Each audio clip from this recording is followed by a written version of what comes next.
In part A of the question, we need to find the minimum value of the static coefficient of friction to prevent M1 from starting to move. So in other words, we will need to find the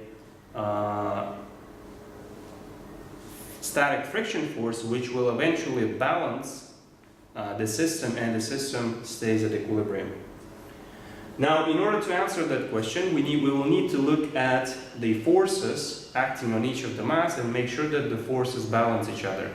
So to start with, let's draw a free body diagram for each of the masses. So let's start with mass M2. So free body diagram for mass M2, which is hanging on the right side. So this is the representation of mass M2. So we have a tension force which is pulling it upwards, and then the gravity force pulling downwards. Now, if we want the system to be stationary, there should be no acceleration, so the acceleration here is 0.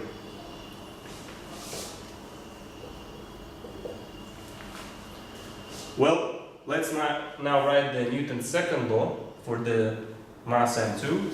Sum of all forces equals M2 times acceleration. The two forces are tension plus M2g. Acceleration is 0. Let's choose the upwards direction as positive. So tension is with the positive sign. M2g becomes with the negative sign. So tension is equal to M2g. Now let's look at the second mass, the first mass, sorry. So free body diagram for the first mass. The first mass, the first block, is on the incline. So let's draw the axis. Let's say that this is my x-axis, which is along the incline, and the axis which is perpendicular to it would be my y-axis. So my mass M1 is here at the origin. So what are the forces acting on the mass M1? Well, first of all, there is a gravity force which is straight down, M1g. Now, the angle that the incline makes with the horizontal is given to be 27.5 degrees, or let's say theta. Now, you have to convince yourself if the angle that the incline makes with the horizontal is theta, then this angle here is also theta.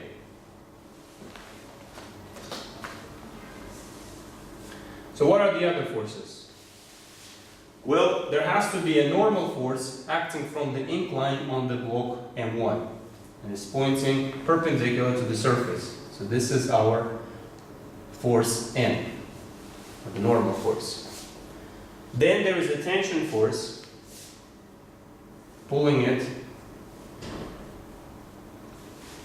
this way. And there has to be a static friction force pulling it this way so that the system is balanced. This is the static friction force. So now let's look at the Newton's second law for each of the for this mass M1. So the Newton's second law states that sum of all forces is equal to M1 A, and acceleration in our case here is 0 because the system is stationary. So this means that tension plus normal plus static friction force plus M1g equals m1a, but a is 0, so this is equal to 0. So now let's look at the x and y components. Now x was chosen to be positive pointing this way. So if we look at the tension, the x component of it is equal to just T. Normal has no x component. Static friction force is minus Fs. And now we need to find the x component of m1g. The x component of m1g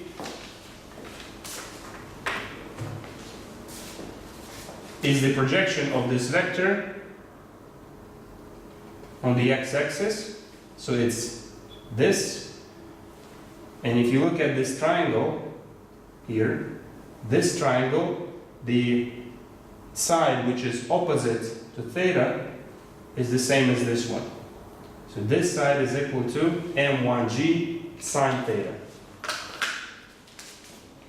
And it is with a negative sign because it's pointing in the x components of m1g is pointing in the negative direction. So minus m1g sine theta equals 0. Now let's do the same thing but for the y component. For the y component, tension has no y component. Normal is equal to just n. Static friction force has no y component. And now m1g has a component in the negative direction and is equal to minus m1g cosine theta. So now we've written the Newton's second law for x and y components. Now, what else do we need? We need to relate the static friction force to the normal. Now, we need to find, the question is asking for the minimum value of the static coefficient, which will prevent block M1 from moving. In other words, we need to have a maximum possible force of the static friction force for the given minimum value of the static coefficient of friction. And this force, the maximum static friction force, is there when block M1 is just about to move. So it is not sliding yet, but it's just about to. And this instant, when the block is just about to move, at this instant, the static friction force has its maximum value. So the maximum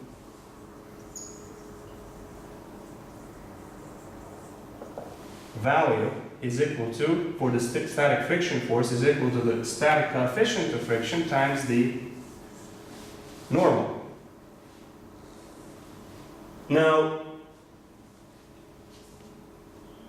this is the value of the static friction force for the given value of coefficient of friction. Okay, so this is the maximum achievable value of the force for the given value of mu s.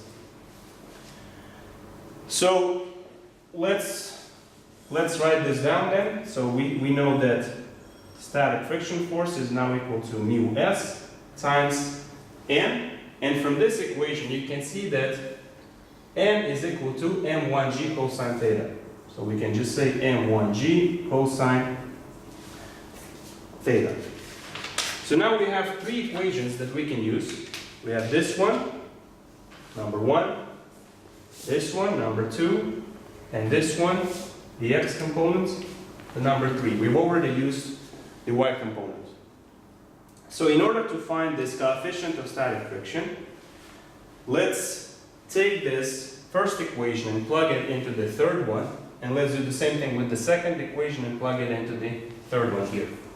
So for this, I'm going to have to erase my pictures.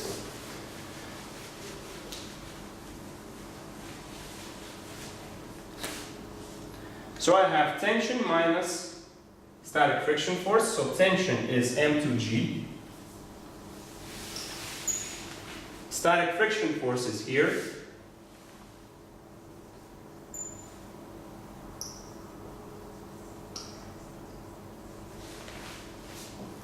minus m1g sine theta. And this whole thing is equal to 0.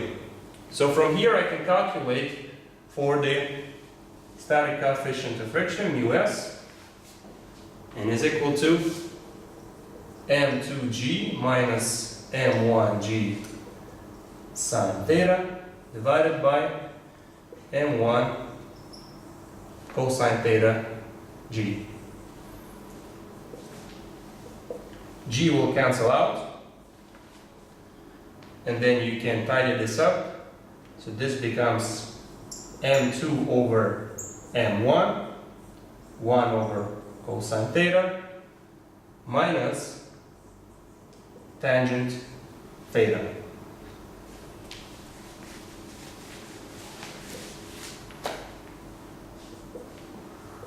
Now we just need to put the values in.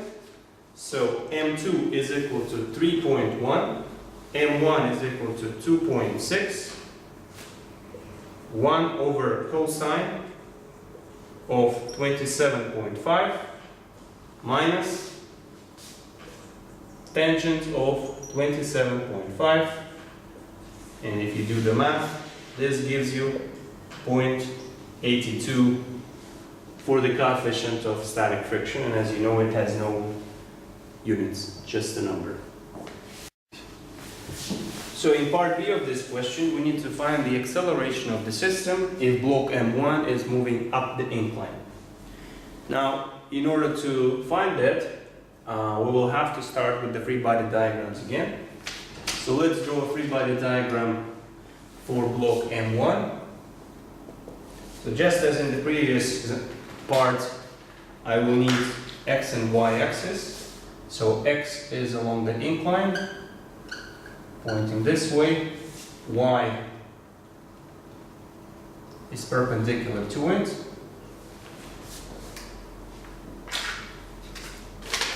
So the forces, we have gravity force, the weight of block M1 pointing straight down. So this is M1G. Normal force pointing perpendicular to the surface along the y-axis.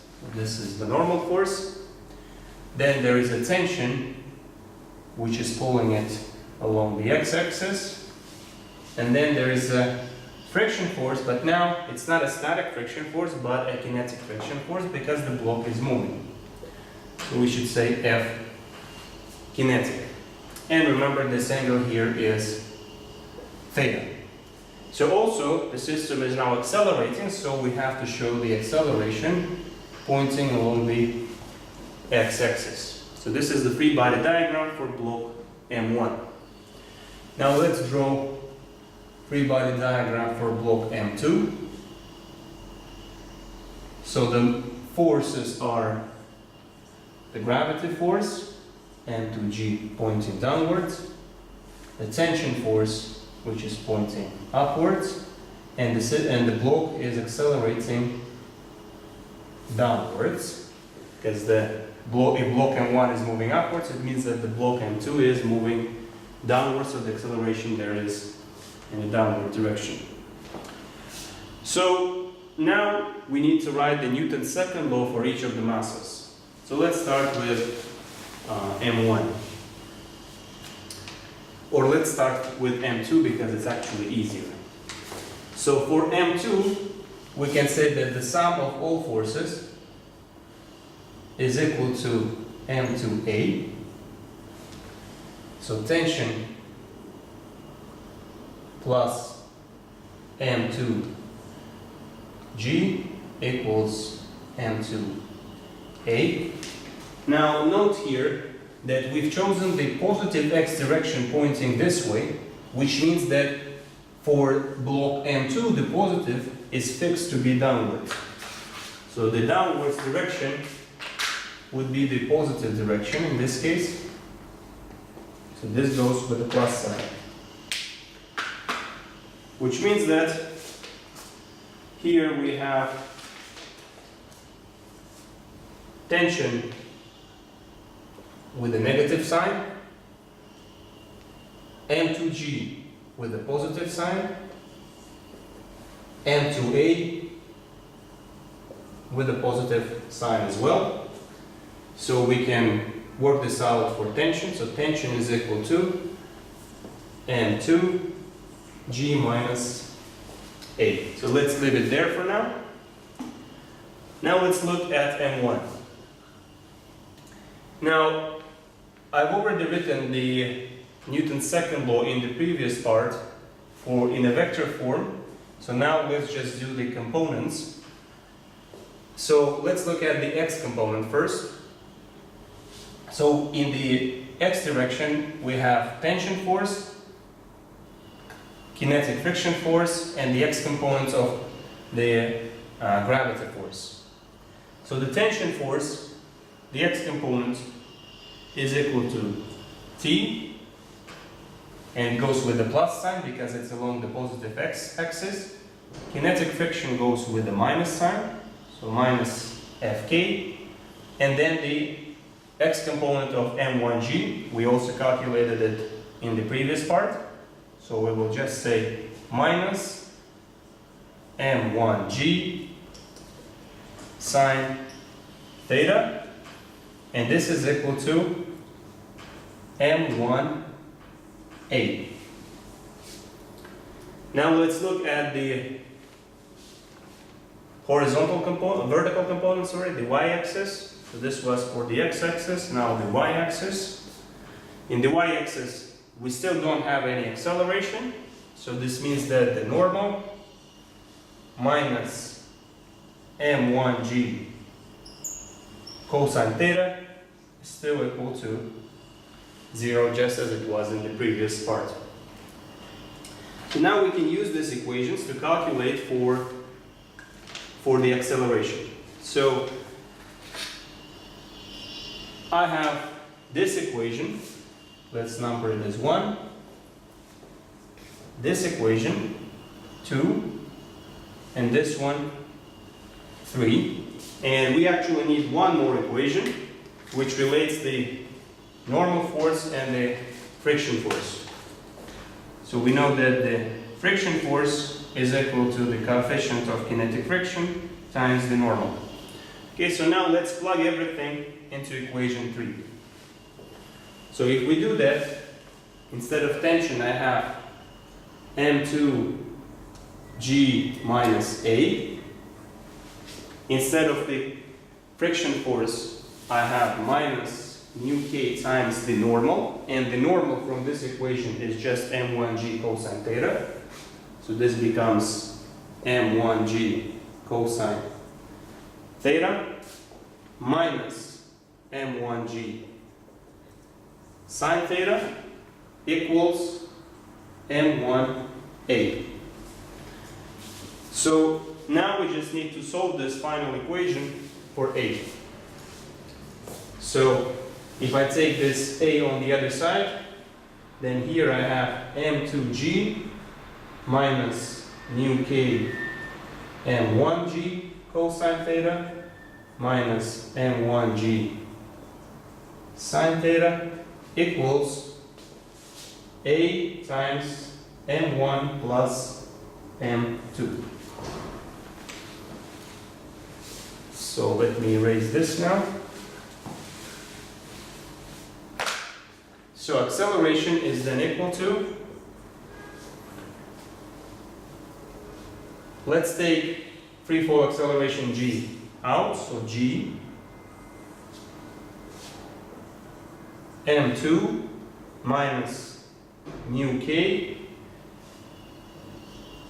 m1 cosine theta minus m1 sine theta divided by m1 plus m2. Now you can make it a little bit more tidy and dimensionless, so we can say that this is equal to g, and let's divide the numerator and the denominator by m2. So here I have 1 minus m1 over m2 mu k cosine theta plus sine theta, and here I have 1 plus m1 over m2. So this is the final expression for the acceleration that we have. If you put the numbers in, then you should get 2.40 meters per second squared for the acceleration of the system.